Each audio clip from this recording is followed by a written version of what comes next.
Okay, hello everybody. Sorry for being 10 minutes late.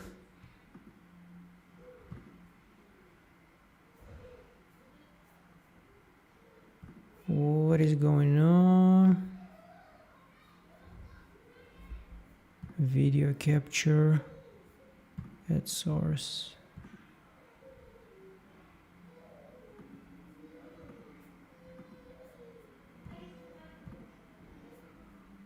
Okay, done. What is going on?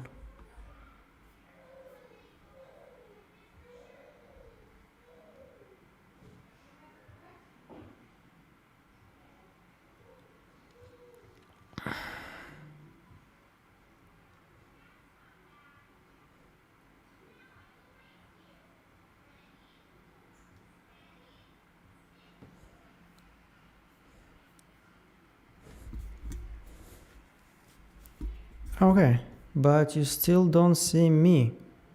What is going on? Okay. Uh-huh.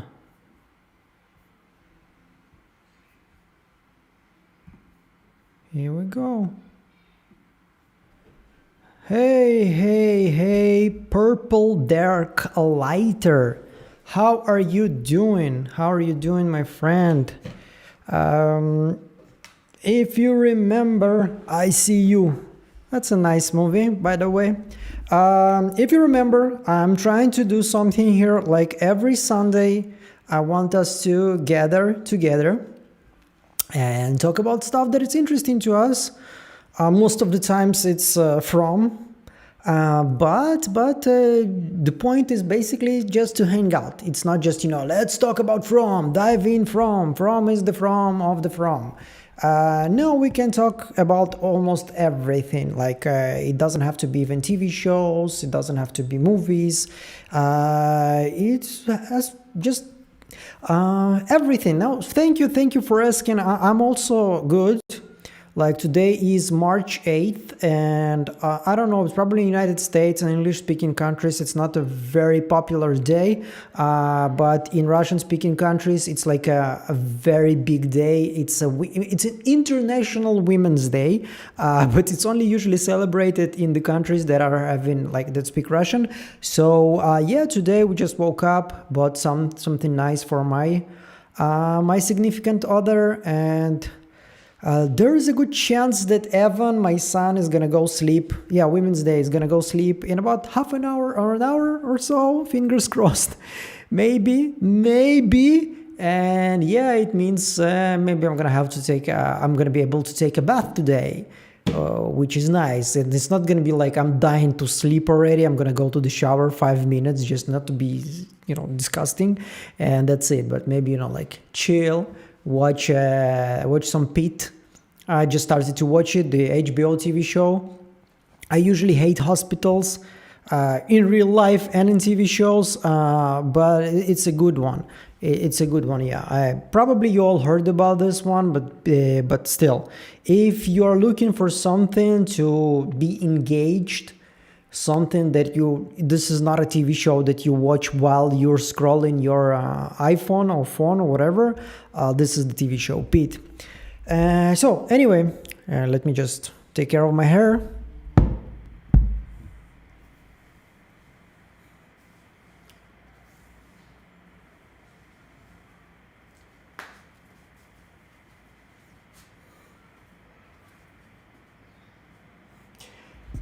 I actually rewatching right now from with my Russian-speaking audience, and there are a couple of things that I wanted to talk to you about today. I'm planning to make a video about those things. I am, obviously, but why not to discuss it first with you, with everybody who is live right now? First, I think it was probably I'm not the first one to notice this, but for me, I'm a little bit embarrassed that I didn't notice, but the whole town is basically connected to the costumes that the monsters are wearing. Like, I know that there is a theory that they're all like in whatever, um, in Halloween party. Like, we know that there was a Halloween party in school. Obviously, they still have, like all of the decorations there. But think about this. Okay, I always thought that the mechanic guy is a mechanic. But then again, once I had to check a little bit. And in the 70s, 60s, on the gas station, people that work on the gas station, they were also mechanics. They used to do a lot of like oil checks and everything. I think right now it's pretty much the same, but still they have like this uniform that the mechanic guys wear, and this is the uniform that the workers of the gas stations used to wear. So we have a gas station in town, the one that became bar. So we have gas station worker before it was a bar. And we have the nurse and the school teacher, even two of them.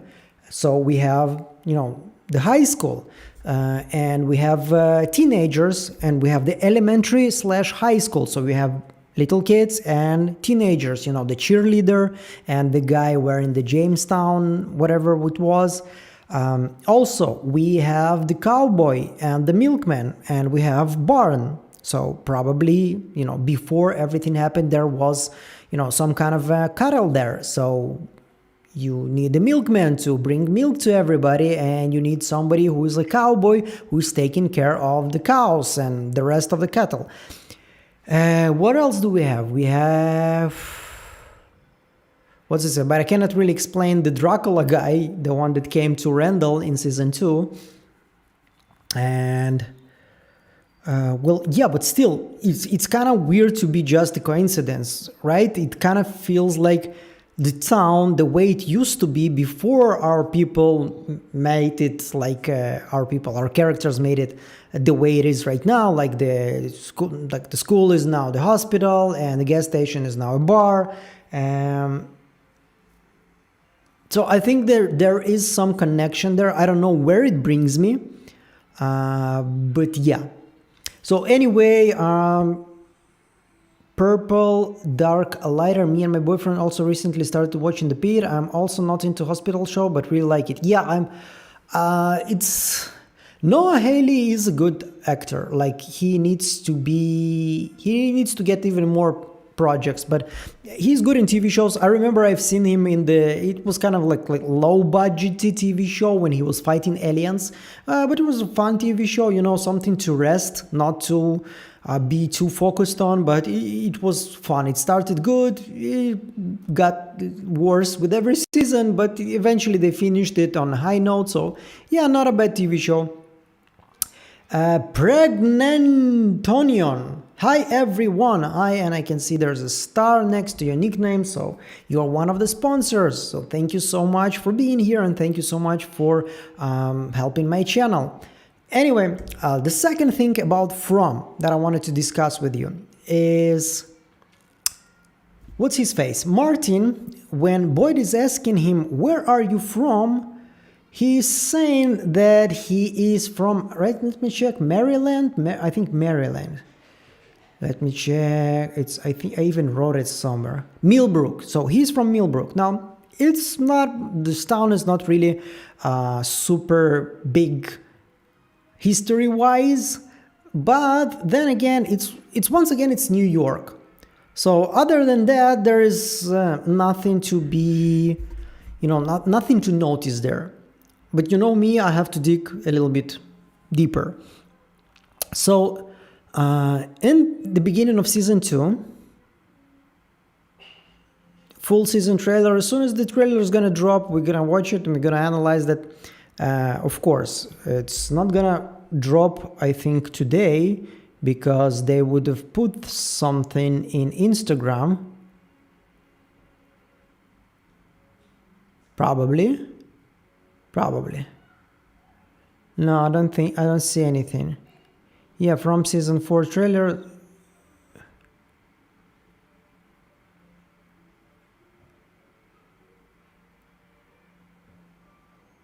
Yeah, they're teasing the trailer, but I don't think it's gonna be today.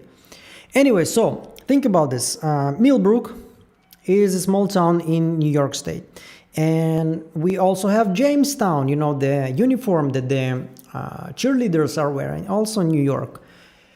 And in the caves, when Tabitha and Victor are going through the caves, they're seeing a suitcase with a sticker, New York 1964, and it has like some kind of a sciencey sign, like there's Earth, and it looks like the Earth is an atom. So once again, it's big reach, but 1964 for Millbrook is actually a significant year because there was this guy, Timothy Leary, who was sort of a scientist, and he was really into psychedelic, you know what? And he even opened like a commune in a Hitchcock mansion estate. By the way, kind of similar to the Colony House. They were just, you know, like hanging out, doing stuff together, and doing stuff together. A lot of stuff, like, you understand what I'm saying here. And it happened in 1964. He actually wrote a book about this. And once again, it's all a reach until once again you start to remembering that the way Miranda started to hear the voices of Ankui children was because she and Henry took some LSD. So I don't know. I start to think once again about Julie's t-shirt with illusion, and the way Colony House is, you know, they always smoking drugs there, and they always like do shit, and this is a big communa. I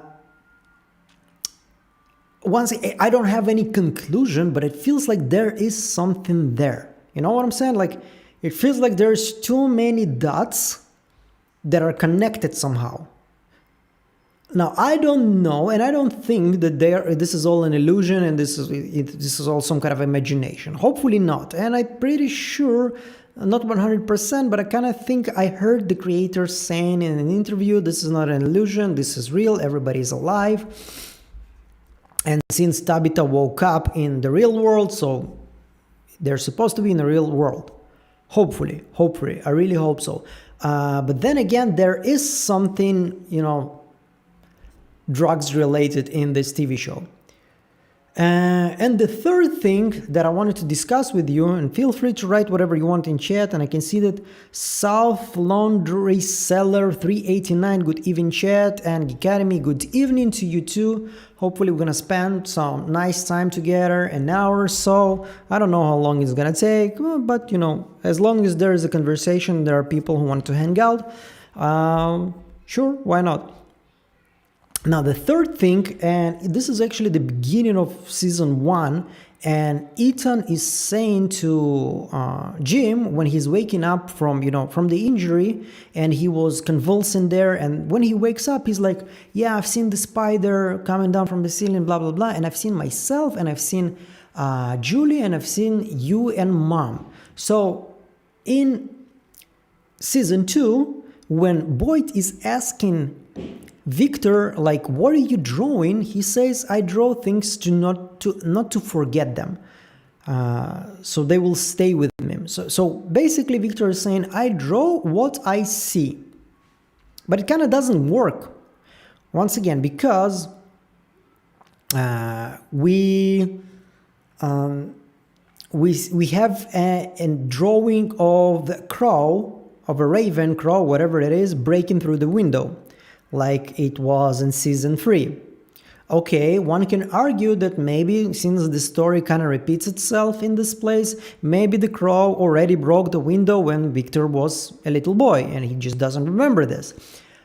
Okay, then when Boyd brought the goat, like he drew it like almost perfectly, like the scene almost perfect there, but in the scene Victor was not there. He is not anywhere in the area. Okay, once again, you can argue that maybe just the camera didn't show him and he was just standing there somewhere and watching how Boyd bring in the goal.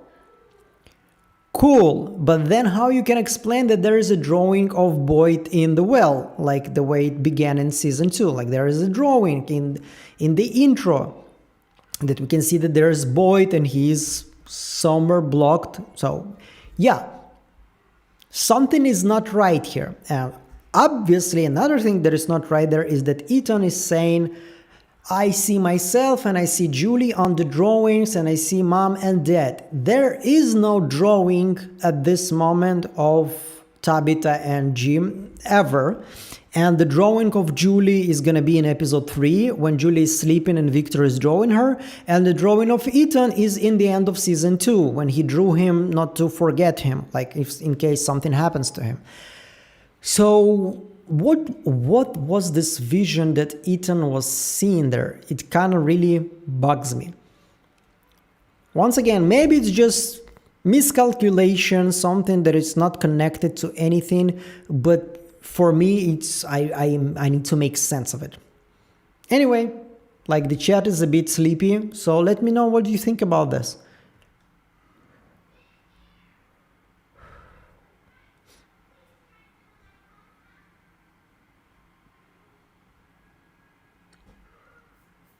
Also, you can say what you have been watching for this during this week.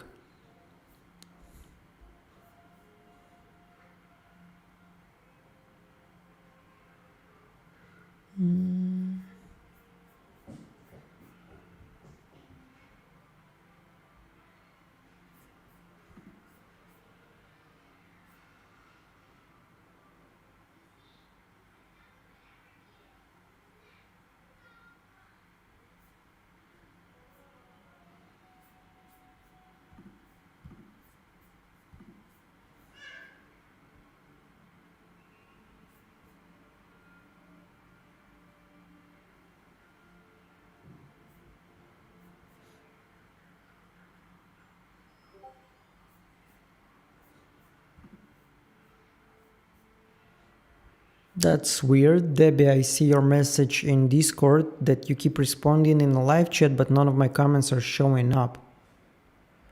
I don't have any moderation here.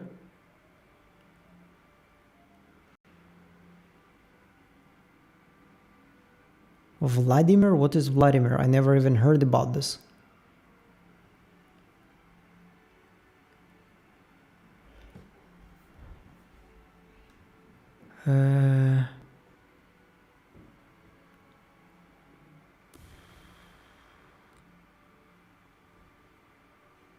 Also saw a theory that Camden, Maine, where Tabitha was in hospital, is part of Fromtown. It is possible, but then like people would have noticed probably that they're stuck somewhere, right? So I don't know how to explain this other than it's all an illusion inside of an illusion. But then like if this is gonna be the explanation, it's gonna be really annoying. I honestly, it's gonna be very stupid. Like think about this. So the end of the TV show, like the final season, final episode, whatever it is, or before like penultimate episode, we finally understand everything. So there are two scenarios. It's an illusion, and then everything can be explained by this is an illusion, whatever. Why do monsters go out at night? Because it's an illusion. So why there's a dog that doesn't die? Two dogs that follow the boy in white? Because there's an illusion. Who were the the visions that Jade was seeing, like the Civil War soldier, the guy that was crushed by the rock? It's an illusion, or which is way better, I think there's going to be some explanation that's going to allow us to connect all the dots and so the reason why it became like this is who the people that Jade was seeing, this is the voice, who are the voices that Sarah was hearing, this is why the talismans are working. Yeah, it has to be something like other than it's all an illusion, it's all a dream, so everything goes. There are no rules because it's all some kind of an imagination. Hopefully it's gonna be a way better explanation than this. Now the town, Maine, I think I'm not a big Stephen King fan. Like I haven't read a lot of his books. I read a little bit The Dark Tower, which was a while ago, like 6-7 years. I barely even remember this. But I read somewhere like Maine is a pretty important town in his stories, so it's kind of a nod to his stories. How do you feel about theory that Ethan is Man in Yellow? It is possible. I think it can, but I don't know. It's kind of, how many seasons are we gonna have to watch of this TV show? Like I know I'm gonna be watching and analyzing, like even if it's gonna be 75 seasons, but it has to be. It cannot go as long as possible, because if it wants to be good, it needs to be over at some point. I mean, I'm rewatching season 2 right now and I'm suffering because other than the clues, everything else is incredibly boring. Like, we need to talk, and I need to talk, and I need to talk to you, and you talk to me, and please talk to me, and oh my god, I'm so sad that Sarah is Quebec, and I'm Christy, and I'm sad, but I'm Kenny, and I'm also sad, and I'm Sarah, I'm sad that everybody's sad. I'm like, fuck, shut up. Can we move on with the plot, please? A little bit. It's just really tiring.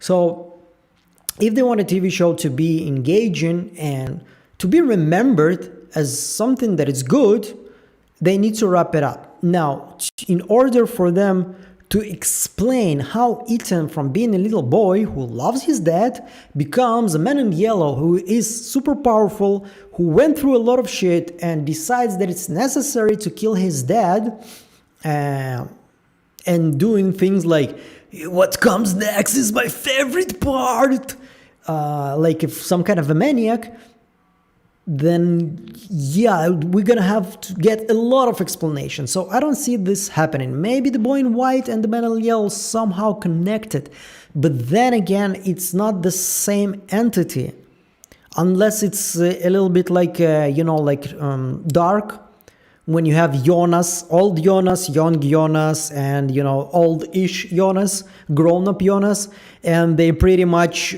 working against each other. So maybe the man in yellow is basically working against the boy in white, because in the end of season 1, the boy in white was helping Tabitha to keep digging the hole, so she will drop there to the caves, and basically Victor will take her to see the Ankui children. And the man in yellow was telling Jim, you know what, you shouldn't let your wife dig that hole. So they kind of working against each other, and I really hope not. There is, like, most likely, and I'm pretty much prepared to the ending explain like 50% of our questions, but I'm still hopeful. Like Aragorn in Two Towers, there's always hope, and I'm really hopeful that they're gonna be able to provide us an explanation that really connects all the dots without leaving some contradictions. Like when you explain something and you're like, what do you mean? But you don't even remember what you were showing to us in season 1. It happens a lot. That's what I'm saying about long-running TV shows. Like Supernatural, one of my favorite, escapism TV shows, like feel-good shows that I can rewatch over and over again. But if you watch it, it's like 15 seasons. So season 10 basically goes against everything that we've seen in season 1 and 2. Like, I'm giving an example, season 10, it's not exactly season 10. But if you watch it, you're like, did you even watch your own TV show, the one that you're making right now? Because you clearly stated that these are not the rules in season 2 or 3, and now it's suddenly different. So yeah, so hopefully they will be able to provide an explanation. I think, I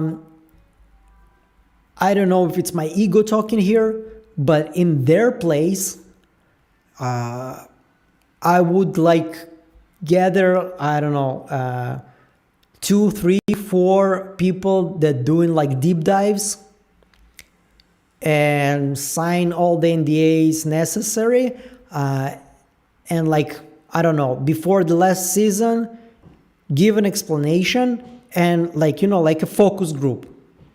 Not like, nobody gives a fuck what people like or not like, but Three or four people are not really gonna decide what everybody's gonna like or not like, but see if there are loopholes, like you missed something, like check with people who are living and breathing your TV show and like see if it works for them. Like, because once again, I'm not a big YouTuber, obviously, and I don't think I have that much influence. But if your TV show, you have seen it already many times, if your TV show sucks in the end, and it will be crucified by the bloggers and YouTubers, it's probably gonna be remembered not very fondly. So if like Think Story or who else is from the big guys are doing From, I don't know, anyway, like Think Story and everybody who is his size are very disappointed by the ending, not because they just didn't like it, but because it really didn't explain anything. Like with Stranger Things, the ending in Stranger Things was pretty shitty. I mean, I enjoyed it because I wasn't really expecting too much of it other than emotions and Eleven doing something like this, like, I won. But there were many people who are very into that show, and they build theories and they connected all the dots. They basically, like, what are we doing with From? There were people who were like this with Stranger Things, and for me it was always like a teenage kid TV show, nostalgia, good music, cute kids until they weren't, and that's it. Emotional moments with Eleven saving everybody. This is what I was looking for. So in the end, there was some emotional moments, and I was not really, trying to see what not works. I was very disappointed with a couple of lines, but overall, it's like, yeah. Anyway, moving on. But you are seeing what's happening online. Most of the people are very disappointed, and now the legacy of Stranger Things is in the shit, and it kind of also shows that they're releasing some kind of a cartoon with events that happened between season 2 and 3. And suddenly, like, we have seen season 3 and season 4 and season 5, and all of the heroes suddenly forgot everything that happened in this cartoon. Kind of tells you that, the creators don't really give a shit about their fans. And it's not a very smart move in 2026 and 2026. It's not a smart move because you kind of depend on the people to buy and purchase your streaming service, whatever is the movie. And if you show your hardcore fans, it's not a good move. Once again, even for TV shows the size of Stranger Things, because this is also a big mistake that all of those TV shows that adopt fantasy books are doing. They think, okay, so I'm gonna adopt the Wheel of Time or the stories in Silmarillion about the Lord of the Rings, whatever, and we're gonna make the Wheel of Time. We're gonna make the Rings of Power, and we're gonna make The Witcher, blah blah blah. And they always think, okay, so we need to make it something for broad audience, for everybody to see, for everybody just to sit in front of the TV while they're eating a family dinner, whatever it is. And we're gonna do whatever we can, and who we're gonna give as less fuck as possible is the hardcore fans of The Witcher, is the hardcore fans of The Wheel of Time, is the hardcore fans of The Lord of the Rings. And it's a big mistake. Because the best, and I don't know how I know this, and people who get like millions of dollars of salaries to be advertisers don't, apparently, or they just completely disregard this. Word to mouth is the strongest, the biggest driving force in advertising. You remember Game of Thrones? How many people started watching Game of Thrones because everybody was talking about this at workplace during the lunch or during, smoking break, and you just didn't want to be like one of those people that don't watch the TV show, like everybody's talking about this, or a couple of people are talking about and they're super excited and you get interested about this because season 1 was not breaking any records, but then people started to discuss, have you seen the ending of season 1? Have you seen what they did to Ned Stark? Who the fuck is Ned Stark? Are you not watching Game of Thrones? You're losing everything. Now, why am I saying this to you? Because when Lord of the Rings, the trilogy, was released, and I watched it in cinema as a big fan of the books, and I was, 11 years old? No, I was 13 years old when the movie came. So the next day at school, everybody who I was able to talk to, I chewed their ear off how great it is, how amazing this book is. I looked for online forums. The internet was not really developed then, but there were online forums when we'd gather, and so I would talk to people about Lord of the Rings. I did everything I can to bring more people to this. And it's not like somebody paid to me, but I was so excited that when I read the book, I seen it come into life. So when you're talking about those kind of a big IPs like The Witcher 3 is an amazing game. And what, I don't know, maybe somebody gonna be angry at me about this. What people love about The Witcher is it's a very straightforward, I would even say teenager male fantasy. Geralt goes killing monsters, sleeping with beautiful women, and just being an alpha giga chat all the time. That's it.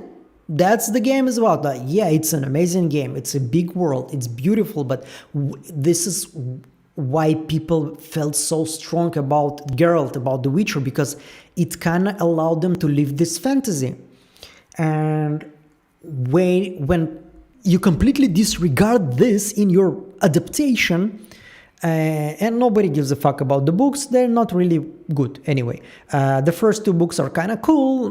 The rest of them, the main story is pretty boring. Honestly, in my opinion, you can disagree with me. I'm not trying to be a dick here about what you like or not like, but let's face it, the popularity of Witcher comes from the video games. And if you would be able to, those creators were able to bring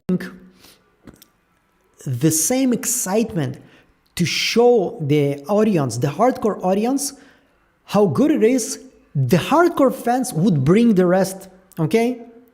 They would bring everybody else. The same with Wheel of Time. If in season 1, people like me would have actually, see something that they have seen in the books, and not suddenly a grown-up characters and weird decisions, and suddenly in episode 5 there's some kind of a step in. Who the fuck is stepping? Like, I read the books 3 times, all 14 of them.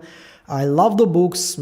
I read the first ones many times when they were still releasing, and once again, it's like you are trying to cater to people who watch your episode and don't give a shit about it. They move on with your life. And people who live and breathe your IP, the one that you're trying to make money on, you don't give a shit about them. Like with Lord of the Rings, The Ring of Power, like with Wheel of Time.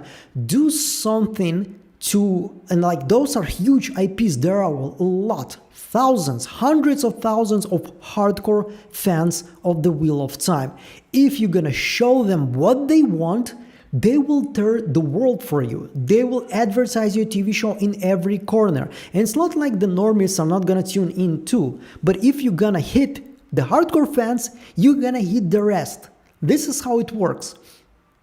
Anyway, I will be digress now, because I really hope that From creators are also gonna take this approach. Now, somebody may say, you just want them to call you. Well, no shit. I would love them to call me and to be like, hey, Igor, you want to see the ending before everybody? Who would I have to kill for this? Do you want my left ball or something? Whatever you want, take it.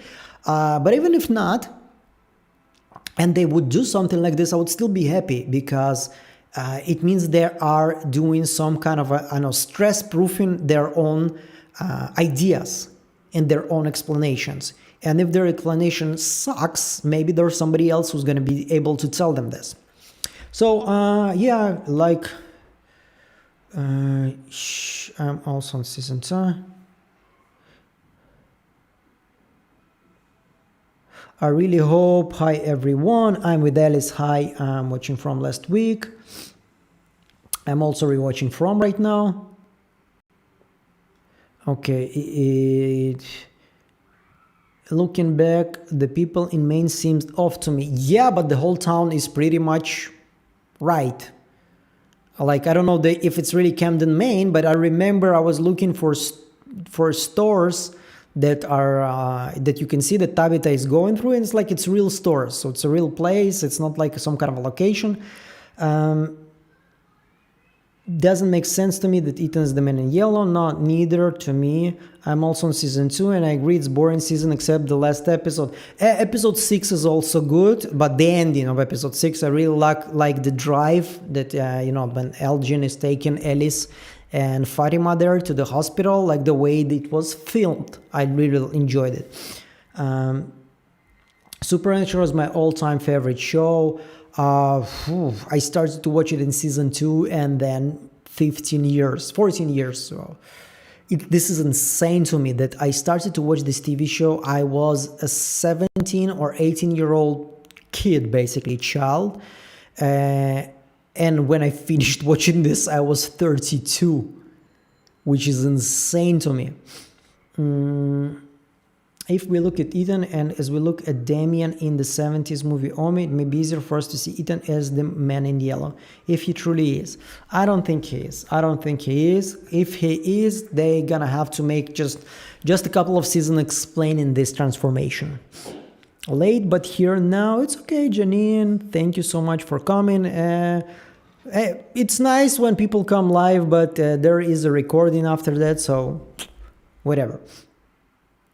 What's your thoughts on Martin character? To me, it seems like he was prisoned by Man in Yellow because Martin somehow can kill monster with the yellow thing that he passed to Boyd, whatever it is. It wasn't the yellow thing, he passed the worms that was under his skin. I cannot figure out Martin. Like, there is a theory that he got possessed by something. Now, think about this moment. So Boyd is screaming, he's inside of the well, and he's like, somebody help me. And he's like, yeah, come on down. I'm going to throw you the rope, blah, blah, blah. You're going to have to climb. So Boyd is out, and Martin is like, oh, you are from the town. Oh, it's nice. Like he didn't know that Boyd from the town. And then towards the end of the conversation, he's like, do you think that Abby was right? Maybe this whole place is just a dream? And it's like, what are you talking about here, man? Yeah, first of all, you know Abby and you have seen a very, let's say, intimate moment. Not very people can tell you that what Abby was thinking at this moment, that it's all a dream. She was just shooting people, and who knows this? Boyd knows this, and maybe just a couple of people who were next to her and didn't get shot. But then again, what was the whole point of the theater in the beginning of, oh, you're from the town? If you know who is Abby, you know who is Boyd, and you know that Boyd is from the town. You don't need to pretend. So what was the pretending for?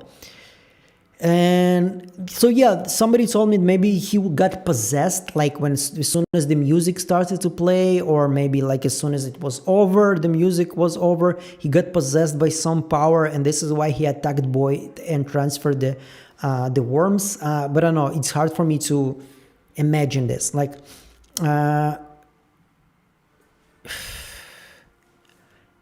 so he's a Marine also, Semper Fi, right? And maybe he was Boyd in the previous story circle. I don't know. I don't know. I need to rewatch season 3 again to see what he's saying to Julie. Also, you remember when Boyd goes out there, he sees there are 3 people there chained to the wall, just like Julie, Randall, and Marielle.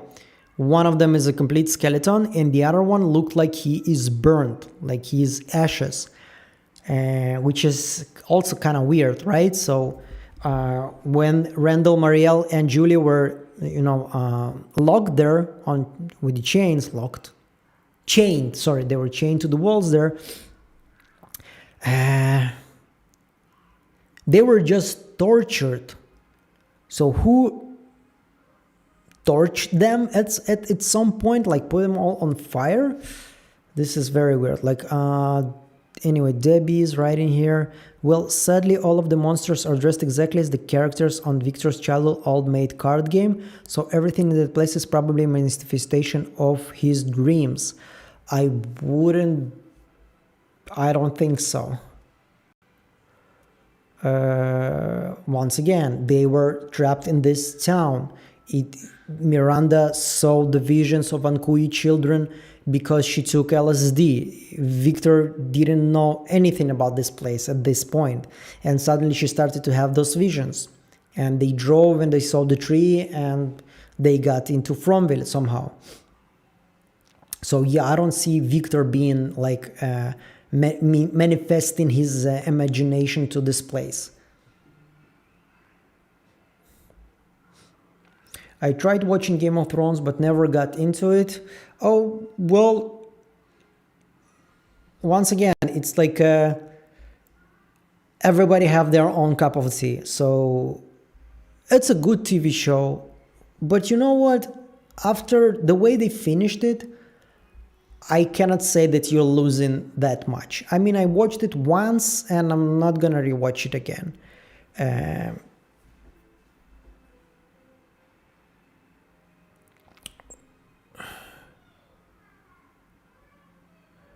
The Witcher TV show was terrible. Yeah, I kind of ditched it after Henry Cavill left. Like, he was the only thing that I kind of liked in this TV show.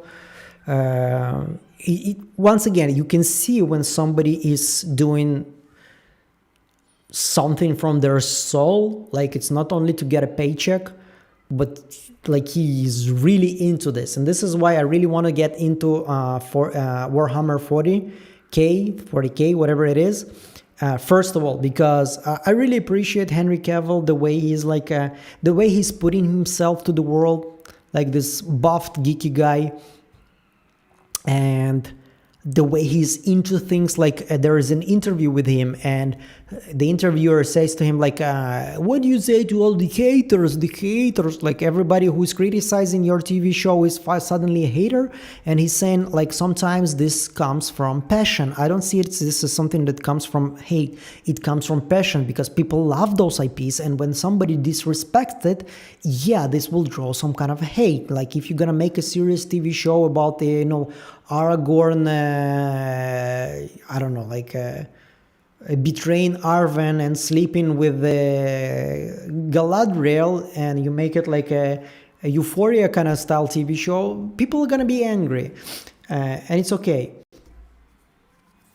So The Witcher, after season 2, I kind of ditched it. I didn't even see season 3 because season 3 is still with Henry Cavill, but I was like, he's not gonna finish it, so who gives a fuck. And there was this spin-off which I seen one episode and I kind of like bawled my eyes out, and I was like, what is even that? Like, you can actually see when the creators have no clue about the fantasy genre. Like, when you say to somebody, I'm watching anime, and they're like, oh, it's cartoons, it's for children. I mean, sure, yeah, Attack on Titan is for children, definitely for children, of course, yeah. Berserk is very for children. Every kid should see Berserk and read it, and read the manga. And there are people, you're gonna tell them, okay, so yeah, I'm reading some fantasy right now, Lord of the Rings. Yeah, it's for children, right? Sure, you can read it as a kid, but if you're gonna read it again as a grown-up, you're gonna see a lot of new things that you didn't notice as a kid. And for like, or like fantasy stories for children, like The Song of Ice and Fire, Abercrombie books. Joe Abercrombie, by the way, one of my favorite writers right now ever. Like, you definitely should check him out if you're looking something to read. Joe Abercrombie, his books, all of the first trilogy, the first Law, and the rest of it, and then the 4 books in between, which are amazing. Heroes is an incredible book, and the last trilogy and The Wisdom of Crowds is amazing, is incredible, and is so relevant to our world right now, to everything that's happening right now everywhere. And I'm not even talking about the wars. I'm talking about how we manifest our understanding of what's happening in the world. Very, very relevant, but it's also very entertaining, and it's brutal, and it's very, there's basically no filters. People are swearing, people are fucking, people are killing each other, people are torturing each other, and Better Served Cold is one of my favorite books. You can even, if you don't want to start the trilogy right away, I advise you to read Better Served Cold. This is a story of Mansa Morkata. She's a lady, a warrior lady, a leader of 1,000 men, and she got betrayed. And there is this movie, there's this old movie that was reimagined with Mel Gibson, and it's a revenge story. It's called it's called Revenge or something like this. I don't remember. So basically, it's just a story about revenge. There is no moral compass. There is no moral story there. There is no message. You need to let it go. No, it's about somebody who has been wronged and their revenge to everybody who wronged them. And this is a story of Better Served Cold. How is Mansa Morkata gonna repay everybody who betrayed her? Brutal, incredible story. I read this book twice, and I'm probably gonna reread it more and more. One of the best. Once again, I'm jumping from topic to topic. I don't even remember what I was talking about, how I came to talk about Joe Abercrombie. Fantasy, yeah. So there are people like that, and they're like, okay, yeah, fantasy, it's for kids, it has elves and magics and fireballs, yeah? And if you get somebody like that to be a showrunner or director for a TV show, which is a fantasy TV show, who doesn't understand what is fantasy and who is fantasy audience, you're gonna have a shitty show. And this is what the spin-off of The Witcher was. I felt like somebody is spitting on me. Like somebody's like, you look fantasy? Do you really like fantasy? What the fuck is wrong with you? This is what it felt to me. Like the disrespect that I felt from this TV show. It's like, I don't know. I felt like I'm being bullied in high school or something like this. Anyway, Netflix and fantasy adaptations is not a very good story, but don't get me started on Amazon with the Rings of Power and the Wheel of Time. And also the Wheel of Time, I've seen the first 2 seasons. When they were adapting good moments from the book, suddenly the fans of the book liked it and the general audience liked it. And then they did season 3. I haven't even watched it, and everybody's like, yeah, it's so good, but you already created this atmosphere, this whatever it is, that I'm pretty sure I'm not alone, who already switched off and didn't give him another chance. And this is why in season 3 they didn't get enough audience, and this is why they were fucking cancelled. And good. Hopefully it's gonna be a lesson for everybody else who starts taking adaptations of beloved books.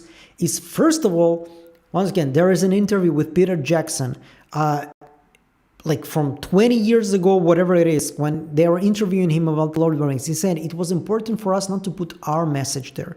It was important for us to put Tolkien message there, because guess what? If you are adopting Lord of the Rings, you're doing this because it was popular. And the reason it's popular because it works. And if you don't think it works, then stay the fuck away from the adaptation. You are entitled for your opinion. You're entitled to think that Lord of the Rings is not a very good book. And Tolkien was, white supremacist, whatever is popular right now to say about Tolkien. The guy who basically told Hitler to fuck off, wrote him a letter saying to him, you and your ideology can basically shove it into the dark hole. This guy was racist, of course. But you always gonna adapt something. You're always gonna redact something and change something. Obviously, it's a different medium. It's a different information delivery system. Book and movie will always be different. But if you keep in mind, this is what people like about The Lord of the Rings. This is what people like about The Witcher. This is what people like about The Wheel of Time. This is what people like about any other fantasy, horror, whatever it is, any adaptation. How do I make it new, but simultaneously I don't disrespect that? This is a good way to think before you start adapting something. Or you can go completely off the rails and you can say, okay, like Sherlock TV show. What if Sherlock was living in the 23rd century? incredible TV show, one of my favorite. The first 2 seasons are a masterpiece. But you're saying to the fans, this is not going to be a word-by-word adaptation. This is not going to be a truthful adaptation. This is a fantasy. And then you have like moments in the TV show, like Sherlock is shooting a smiley on the wall, and general audience is like, okay, he is being bored, and the fans are like Leonardo DiCaprio, and the meme was like, shh. I know this moment because in the books he was shooting V for Victoria, the queen, in his living room, and Watson was going crazy for that. And there are a lot of moments like that basically they're there for the fans, and the fans are feeling that they are appreciated, that their knowledge, that they love for this book, for this character, is being appreciated by the creators, that the creators are one of them. This is what creates a fucking hit. And sorry, I need to move on to different topics already, but The Wheel of Time, I will never forget this. Like the first episode, or the second episode, whatever, the Trollocs are attacking the village. And Aes Sedai Moraine, she is coming with her warden, in English it's warden, Lan. Okay, so they have a magical bond. Whatever she feels, he feels. Whatever he feels, she feels. There is a magical bond in the books. And so he is basically living his goal in life. The only goal in life, while he's bonded to Moraine, is to protect her. That's it. This is his life. He will gladly sacrifice his life to protect her. This is his mission. And Brandon Sanderson, one of the authors, he basically finished The Wheel of Time. Robert Jordan, he died before he finished the series, and he actually, with his wife, I think his wife or him and his wife, I don't remember exactly, they chose Brandon Sanderson to finish the book. So he wrote the last 3 books. So when they were adapting the TV show, the book to the TV show, they called for Brandon Sanderson. And Brandon was talking about in his one of his streams or live streams or videos that he didn't really put that much of an input in the TV show. But there was this moment, so when they are fighting the Trollocs, and in the end, one of the buildings in the village is basically collapsing. And Lan, the warden, he's running towards Moraine to cover her with his body. And Brandon Sanderson is saying that this was his idea. He was watching or reading the script, and he told him Lan should probably go and cover Moraine with his body. They were like, yeah, you know what, you're right. Now, this moment is very, very crucial to me because it serves like a cornerstone.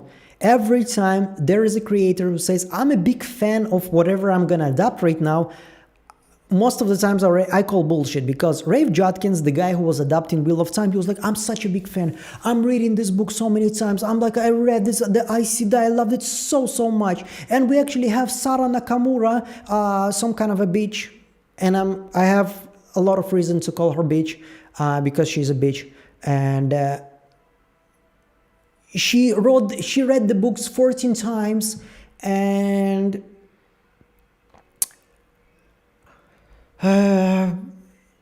suddenly you need freaking Brandon Sanderson to tell you something that any kid who read not the whole 14 books of the Wheel of Time series, but just the first book, can tell you easily that the warden will run towards Moraine and protect her with his body from anything that could possibly happen to her. You with your reading 14 times, and you are such a big fan, and you didn't think about this, and you want to tell me you're a big fan of the Wheel of Time? I call bullshit, and fuck you for lying to us.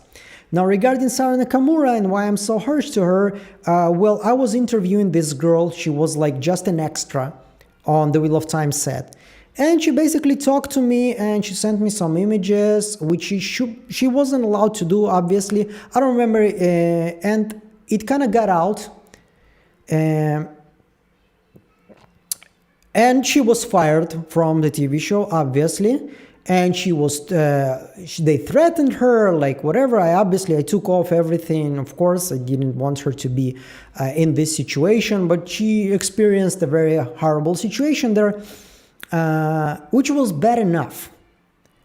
But then Sarah Nakamura just got online and started to shit talk about her, like she's a stupid person and she shouldn't have to do this. Now, think about this. This is an extra girl who came there for like $50 a day or something like this.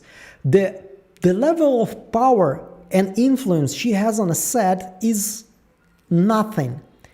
And for you, being a person like who is one of the most responsible there, to go and take your day on her, like, what kind of bitch you have to be? Like, okay, she was fired. That's it. Nothing more. You don't have to be a horrible person about this. Anyway, for me, it was like, I really, like, and when they canceled the Wheel of Time, I was like, yes, fuck those people. Hope they never get work again. When Rafe Judkins was fired from the God of War, he was supposed to be the showrunner and he moved to something else. Yes, please don't let this guy film nothing again. Fuck those people. Yeah, sure.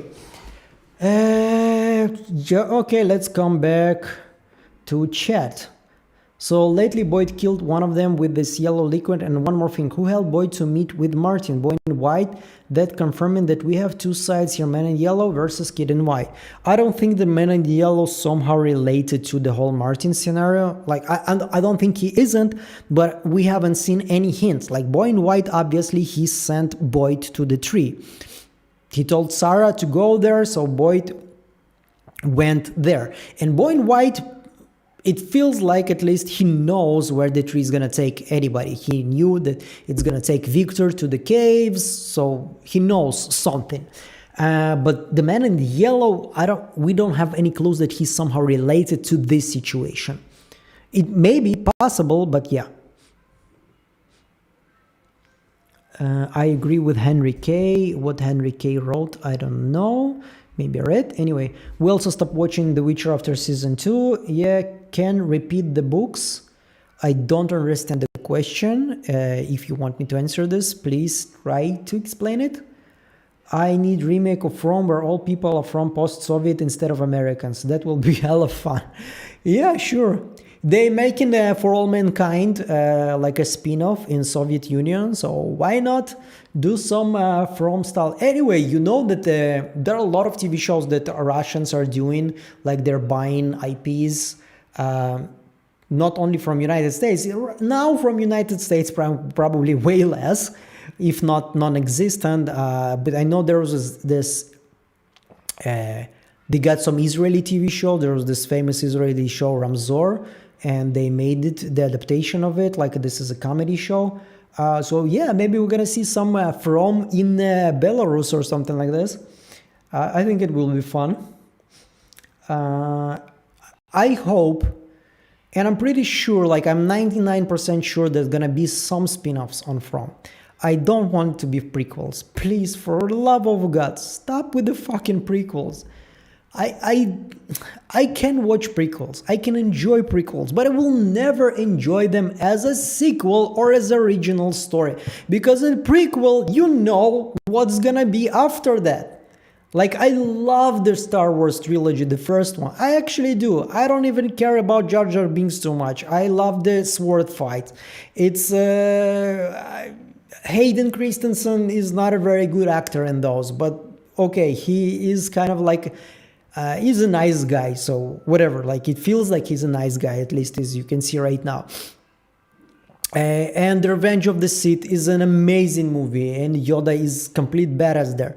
But even taking all this into consideration, you know how it's gonna end. You know what's gonna happen to Obi-Wan. You know what's gonna happen to Anakin. And you cannot be like, oh my god, I hope everything's gonna be okay with Anakin. No, it's not. You know exactly who he's gonna become. So when, like, I don't know, if it's gonna be a prequel of From, the story of Victor and the town, and you're like, yeah, I know how it's gonna end. Christopher's gonna shoot everybody, and the monster is gonna finish everything. So please, please, please do something else. Do something else. Do a sequel. Do I don't know, independent story, something similar to From, but not exactly From. But whatever it is, just not a fucking prequel, please. Why do you think Victor has survived when everybody else in town don't? Is that because he was just hiding in a safe place, or he's kind of special for this place? It kind of looks like he's special, right? After season 3, when he came to the caves and they were like, one day, Victor, we're gonna let you stay here already, because how many times are we gonna let you go? You're like, yeah, it kind of feels like there is some kind of immunity here. I don't know why. Maybe it's somehow connected to the story repeating itself in circles, and since Victor is still alive, like technically his story is not over? I don't know.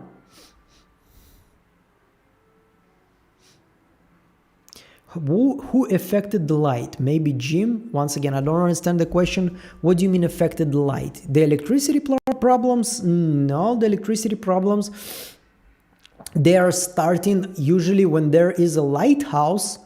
Something is gonna do, a lighthouse is doing something in season 1, and in season 2 there are some light troubles when Jim is laying there after being crushed by the house, which is not connected to anything. And there is also trouble when there is something, it's when they're in the trailer in the end of season 2 and something coming from under the ground. There's also trouble with the lights, and then Abby is appearing. So it's kind of like the connection with the spiritual world. As soon as there is like the connection with the spiritual world, is maybe it's like the convulsion, like when somebody is getting connected, getting the straight light connection to the spiritual world, to the story world, whatever we want to call it.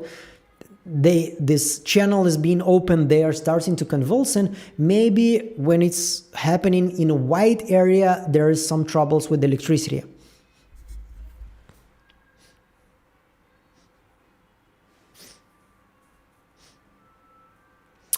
Somebody asked me if I'm into Marvel. Not anymore. After Endgame, I kind of switched off. No, I watched some movies.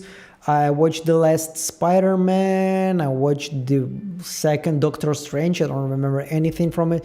Like when they did the TV show with Wanda, and they were like, oh my God, poor Wanda. Let's all feel sorry for poor Wanda, who basically enslaved a town full of people, so they will pretend that she is alive with her kids and with Vision, and I supposed to feel sorry for her and not for those people? What? I mean, it started good, but then it was like, are you even living in the same planet as I am?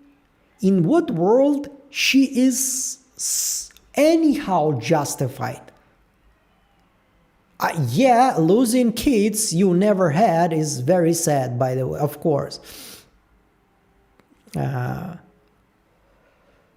Losing the love of your life is very sad, but I'm always saying this. It's like with serial killers. You listen to true crime, they're always like, they had horrible, in 99% of the time, they had horrible, how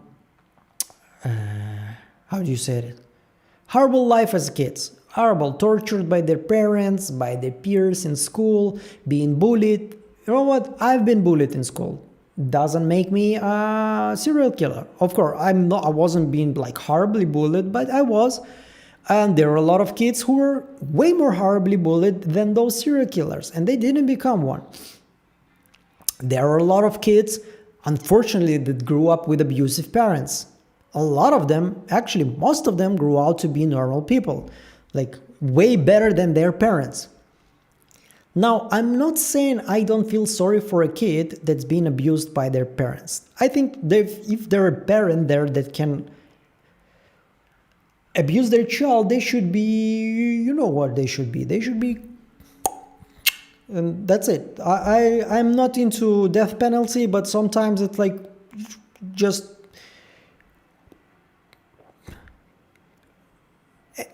you know what I'm saying. But then again, like, there is a rule in my life.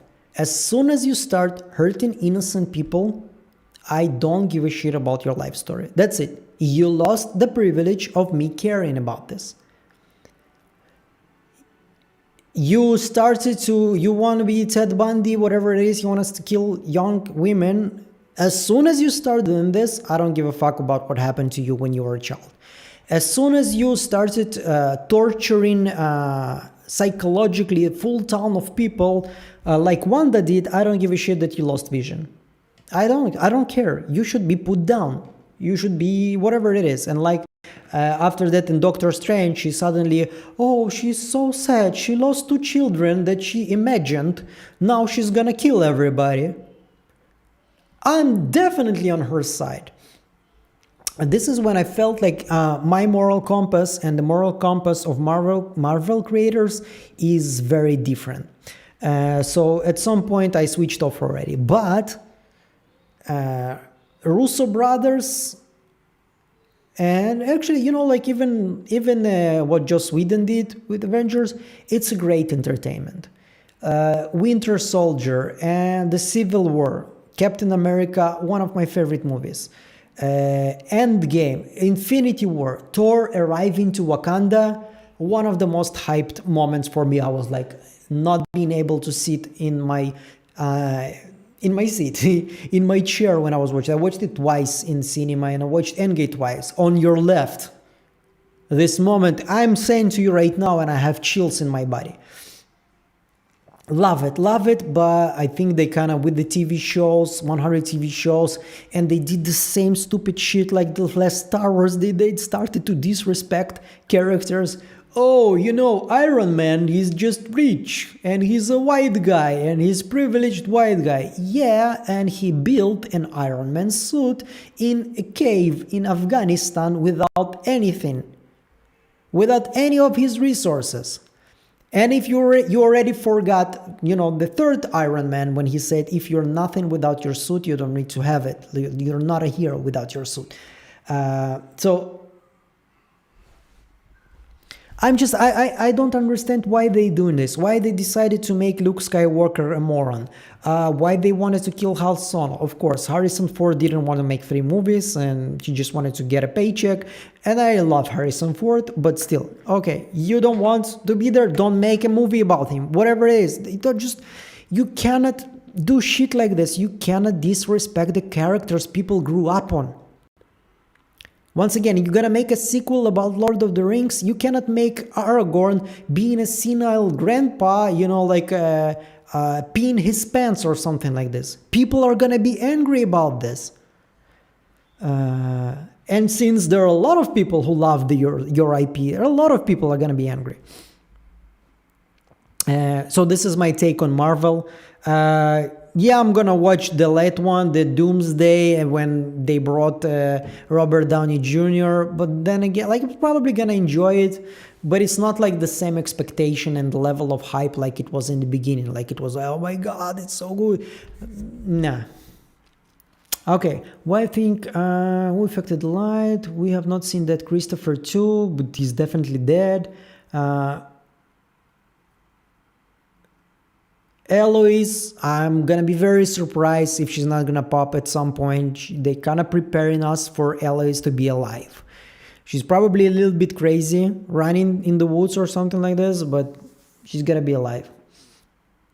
I've been really missing Silo lately. Yesterday there were news that they finished season 4. So now there is the whole editing process, and it kind of feels like soon enough. Maybe even in 2026, who knows?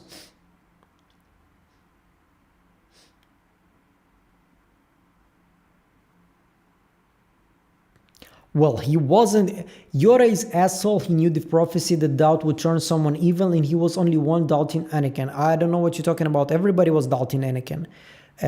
What's he say? Mace Windu and everybody, they didn't want to make him master because of his impulses, whatever. And Yoda, yeah, did a lot of mistakes, but he's still a badass. Like, I love the ending of Attack of the Clones when he's like going against Dooku? Yeah, Count Dooku. And you're like, what is gonna happen right now? And suddenly Yoda is like starting to jump like a ninja. And you're like, what the hell is going on? As a kid, it was incredible. It blew my mind.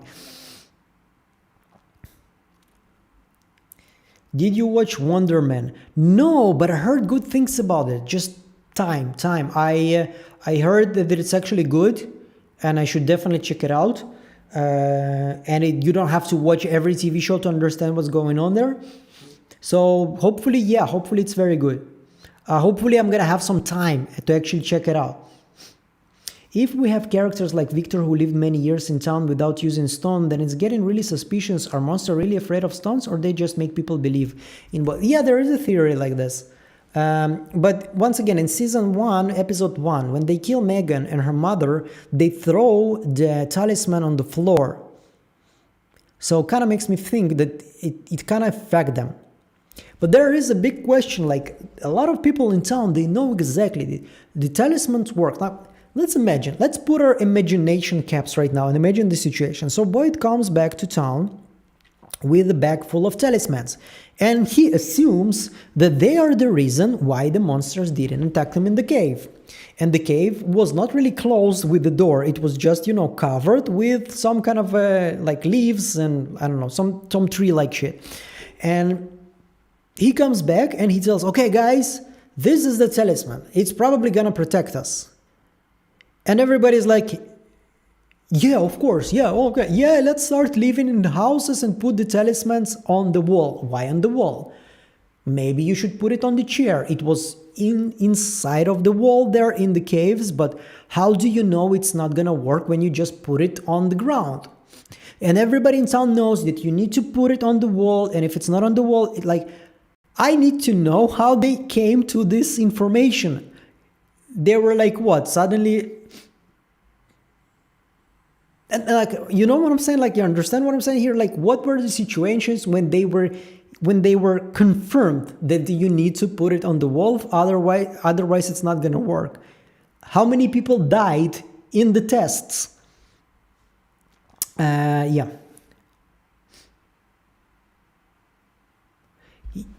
Yoda was biggest budget. I think that blonde cop that most people hate may end up being Eloise. No way. Absolutely no.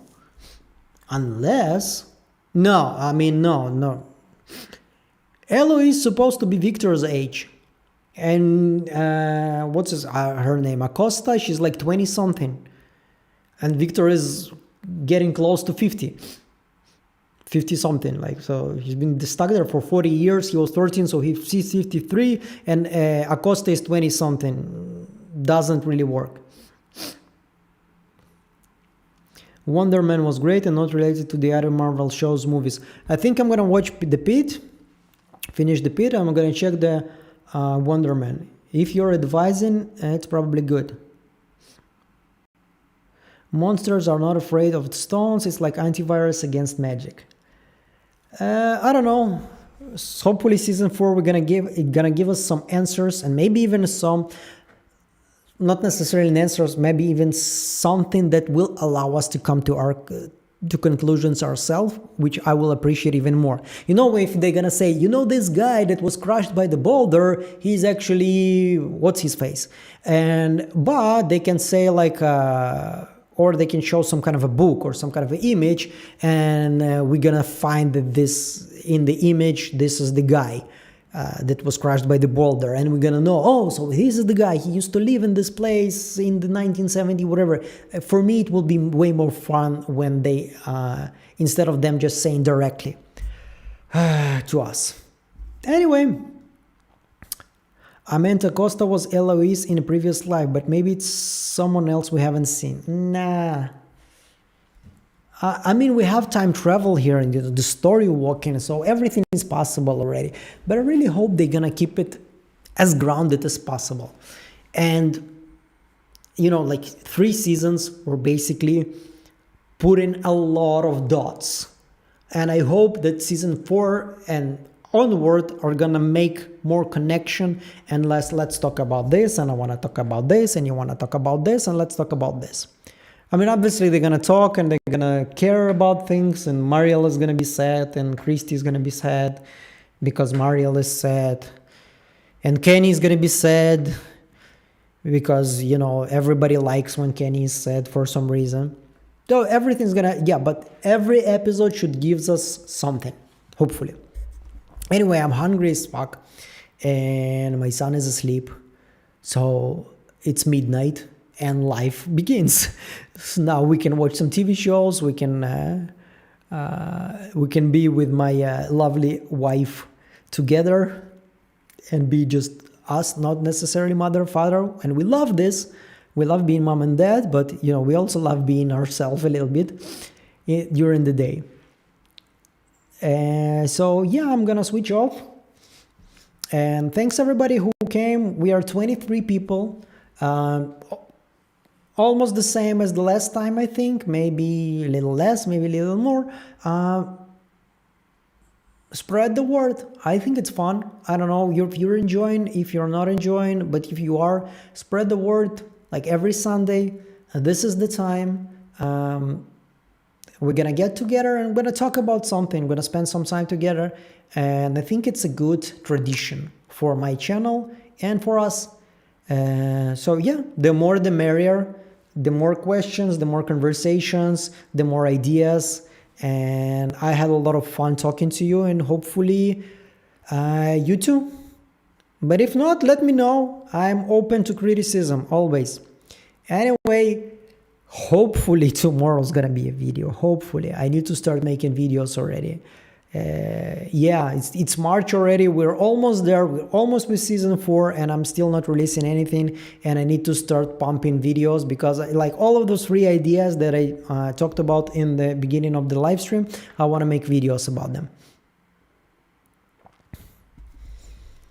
Yeah, correct. They said it doesn't work that way. When Randall was showing the talisman to the monsters, trying to stop them, they're like, it doesn't work that way. So it needs to be on the wall, and yeah, give us also an explanation why it needs to be on the wall.